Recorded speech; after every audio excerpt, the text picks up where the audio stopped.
Cameras framed and rolling. Okay, welcome back. Always nice to have you here in Toronto. First of all, we'll start with Barney's version because, you know, revered book, so loved, especially here in Canada. Yeah. You know, when you're doing something like that and people, the fans of the book, are waiting with bated breath for this film, does that put a little pressure on you for even getting involved, or you just go for it? No, it doesn't. It really doesn't. I have the greatest respect for Mordechai Richler. I mean, an amazing writer. But no, when I do my job, I do my job. Yeah. And you do it to the very best of your ability, hopefully. And but I hope I would be respectful to all the texts that I do bring to life. Is it helpful for you, Minnie, to have a book like that available to you, or do you just kind of read your script and go by that? You know what? Michael Carnivus is just an excellent, excellent Canadian screenwriter, and he did such a wonderful job, and I didn't have a lot of time to prepare. I dipped into the book, but I really worked from the script, and I made, you know, Mrs. P was, you know, she's not in the film as much as she's in the book. Right. So it wouldn't have really been, it wasn't that helpful. To me, it was good just to stick with what I had. I love that she's just Mrs. P. I know. I'm like, did I Second miss her Mrs. name? P. The second Mrs. P. Yeah. Yeah. Did I miss her name when he introduced her? I know. I'm like, It's funny that. It is funny. It's hilarious. Okay, let's just, you know, working with Paul Giamatti. Could you be luckier for this film? He's beauty. He really is. He's an absolute gem. He's a gentleman, and he's so clever and funny, and I love him. I really do. Yeah, it must be fun to work off somebody like him. Yeah, I mean, when somebody's that good, you know, it only makes you better and gives you an opportunity to... I just really enjoyed being around him. Yeah. And I've known Dustin for a really long time because we worked together before. Yeah. And that was dreamy. I mean, they are the reason I did the film. The Jewish wedding scene, hilarious. Yeah. You know, and I understood from Robert Lantos that during when stop downs were happening, Dustin would get up there with a microphone and entertain the crowd. Yeah. He is just a one-man show. Yeah. He really is epic. It was beautiful. Yeah, I would just love to sit down and hear all his stories. I mean, the man is just legendary. Just crazy. Pretty good stories. Yeah, I can imagine. Why do you think Barney gets all these women? I don't know. I think it's absurd. Because he's the irascible hero. Because women are taken. Because I guess he's charming on some level. I think it's interesting. That it's such a. It is a stretch to go, how does this sort of kind of ungainly, irascible, grumpy dude get 3 hot women? But it happens. I guess so. I guess it happens. And was it fun for you playing a Jewish princess? Yeah, I mean, that's a very... I can say that because I'm Jewish, so it's... No, it was very, very fun. She has a dimension that's not there in the film, that was cut from the film, that I felt grounded her into a place of real... you really understand the tragicomedy. Yeah. There's a beautiful tragedy to her. It's not simple enough for me to say that she's a Jewish princess, because it somehow demeans the... No, to me, the character, there's a profundity to her that I love that isn't there in the film, but it was really amazing to play. Well, you got to feel bad for a woman who, you know, goes into this loveless marriage. She loves him. She loves him beyond loves him. And he's picking up a woman on their wedding night. Exactly. I mean, hello, Minnie, my heart was there with you. He's an absolute putz, and I think that was the problem.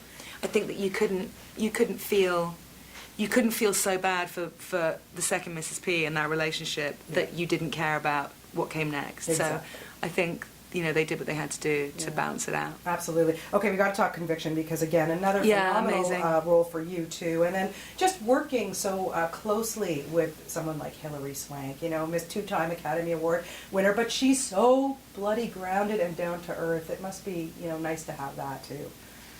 Yeah, I mean, it was nice working opposite a woman. You know, you don't work opposite women when you're a woman, for the most part. You're opposite men.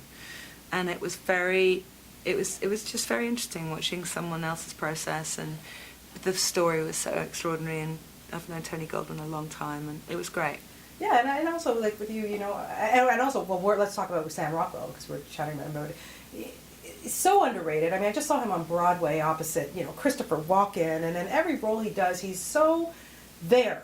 And then this He one... should have been nominated for an Academy Award at least 4 times that I can think of. Like, it's crazy. Yeah. If he doesn't get nominated for this, there is genuinely, well, there's no justice in Hollywood anyway, but he's remarkable in this film, and I'm so really glad that people are going to get to see that. Yeah, you are too. Really, it's such a wonderful film. Both of them, great performances. Okay, I want to talk to you about your comedy, because you have the best comic timing. Every time I see you, whether it was on, some TV series, and then I just recently saw you on Modern Family, and That was fun. yeah, I can imagine. Yeah. Are we going to see you back on that? Because she God.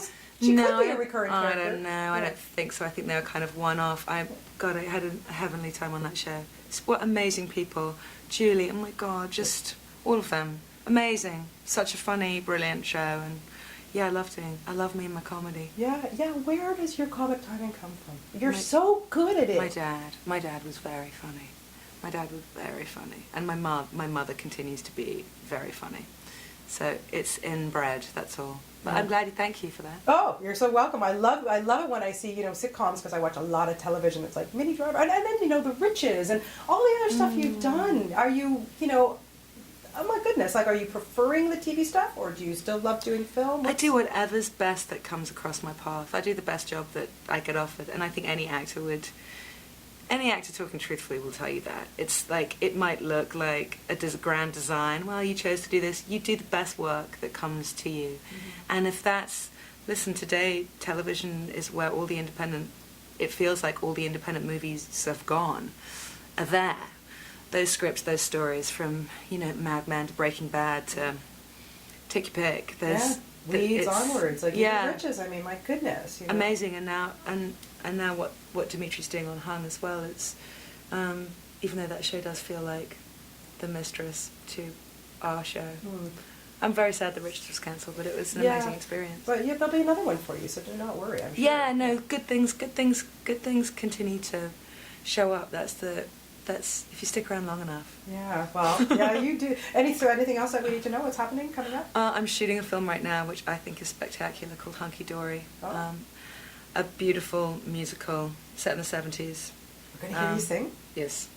That's been a while. I don't think we've heard you sing in a long time. Like, didn't you sing in some earlier film a long time ago? I put records out. I have 2 records out. Yeah. Because I thought for sure we'd heard you sing on a film. Okay, maybe I'm losing my mind. It's been a long weekend. It's been a long weekend. But that's right, you do. So are you pursuing that as well, doing more of your music stuff as well? I always do it. I do it all the time. We're doing another record when I finish this movie, and it's an ongoing passion.